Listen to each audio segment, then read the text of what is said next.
સ્વસ્થ રહેવાના 20 ઉપાય। 1. શરીરમાં સ્ફૂર્તિની કમી કરતા હોય તો નાશપતીનું સેવન કરવું। તેમાં સમાયેલા પોષક તત્વો એનર્જીને બૂસ્ટ કરવામાં મદદગાર હોય છે। એટલું જ નહીં, તે ત્વચાને પણ સ્વસ્થ કરવામાં મદદ કરે છે। 2. લિપસ્ટિક લગાડ્યા બાદ હોઠ પર બરફનો ટુકડો ઘસવાથી લિપસ્ટિક લાંબા સમય સુધી ભૂંસાશે નહીં। 3. ચહેરા પર નિખાર લાવવા માટે સાદું આઈસ ક્યુબનો ઉપયોગ કરવાની બદલે મુલતાની માટીથી બનેલા આઈસ ક્યુબનો ઉપયોગ ત્વચાને વધુ લાભ પહોંચાડે છે। આ ક્યુબ ત્વચા પર બરફ લગાડવાથી થતા ફાયદા પણ કરાવશે અને સાથે સાથે મુલતાની માટીના ગુણોનો પણ લાભ મળે છે। 4. ઓલિવ ઓઇલ હંમેશાથી માથામાંથી ખોડો દૂર કરવા માટે જાણીતું છે અને જ્યારે તેમાં કાંદાનો રસ ભેળવીને માથામાં લગાવવામાં આવે ત્યારે વાળમાં અનોખી ચમક આવી જાય છે। 5. નાશપતી હૃદય રોગના જોખમને ઓછું કરવામાં મદદ કરે છે। તેમાં સમાયેલ પ્રોસાયનિડિન એક શક્તિશાળી એન્ટીઓક્સિડન્ટ હોય છે જે હાર્ટના ટિશ્યુની સ્ટિફનેસને ઓછી કરે છે। 6. સંતરા, મુસંબી, આંબળા તથા લીંબુનું સેવન નિયમિત કરવાથી હોઠ કોમળ રહે છે। 7. વૃક્ષ ત્વચાની સાથે સાથે તૈલીય ત્વચા ધરાવનારે પણ મોઇશ્ચરાઇઝરનો ઉપયોગ કરવો જોઈએ। તે ત્વચાના પીએચ લેવલને બેલેન્સ કરવામાં મદદ કરે છે। 8. પાલક તથા ગાજર ઉકાળેલા પાણીને ફેંકી ન દેતા તે પાણીમાં મુલતાની માટી ભીંજવી ચહેરા પર લગાડવાથી ત્વચાને અધિક પોષણ મળે છે। 9.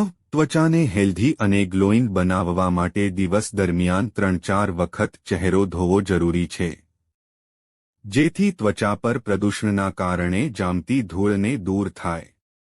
10. 4 ચમચા કાચા દૂધમાં 1 ચમચી ચારોળી 12 કલાક સુધી પલાળી રાખી તેની પેસ્ટ બનાવવી। આ પેસ્ટ ચહેરા પર 30 મિનિટ સુધી લગાડી રાખવી।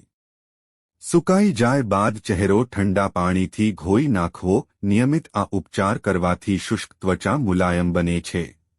11. ગ્રીન ટી ત્વચા માટે ફાયદાકારક હોય છે।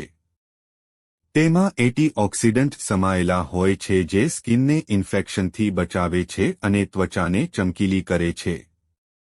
નિયમિત રીતે ગ્રીન ટી પીવાથી ચહેરા પરના ડાઘ ધાબા દૂર થાય છે।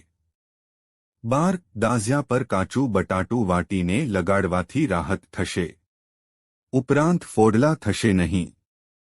13. પીઠના બળે સૂઈ જવાથી પેટ સપાટ રહે છે જેને કારણે પાચનતંત્ર પર કોઈ પ્રકારનું દબાણ આવતું નથી જેને કારણે જો તમને એસિડિટીની સમસ્યા હોય તો તે પણ ચત્તા સૂઈ જવાથી ઠીક થઈ જાય છે। 14. બાફેલા ગરમ બટાટાની છાલ ઉતારી તેનો છુંદો કરવો। તોનો લેપ આંગળીઓ પર લગાડવાથી હાથની ત્વચા નિખરી ઉઠશે।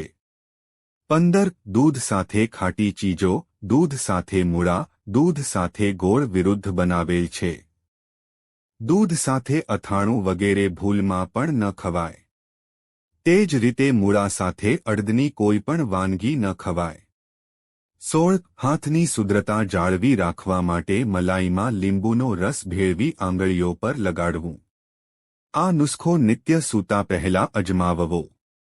17. 4 તોલા ખજૂર અને 2 તોલા દ્રાક્ષ રોજ નિયમિત ખાવાથી સાવ સુકાઈ ગયેલા શરીરમાં પણ લોહીનો નવસંચાર થાય છે અને વજન વધે છે। 18. પાકેલા પપૈયાનો ગર ચહેરા પર લગાડવાથી ખીલની તકલીફથી છુટકારો મળે છે। 19. 2 કપ પાણી ઉકાળવું, તેમાં 10 થી 15 તુલસીના પાન તથા થોડા મરી દાણા અને ચપટી સાકર નાખી બરાબર ઉકળે એટલે ચૂલા પરથી નીચે ઉતારી ઠંડુ પડવા દેવું। ગાળીને દિવસમાં 3 વખત પીવાથી હાઈ બ્લડ પ્રેશરમાં લાભ થશે। 20. હોઠને મુલાયમ રાખવા 15 દિવસમાં 1 વખત મહેંદીના પાન વાટી હોઠ પર લગાડવા। તમને આ વિડિયો પસંદ આવ્યો હોય તો વિડિયોને લાઇક કરજો, ચેનલને સબસ્ક્રાઇબ કરજો અને બાજુમાં આપેલા બેલ આઇકન પ્રેસ કરીને ઓલ પર પ્રેસ કરજો જેથી તમને વિડિયોની નોટિફિકેશન સૌથી પહેલા મળતી રહે। અને વિડિયો છેલ્લે સુધી જોવા બદલ આપ સૌનો આભાર।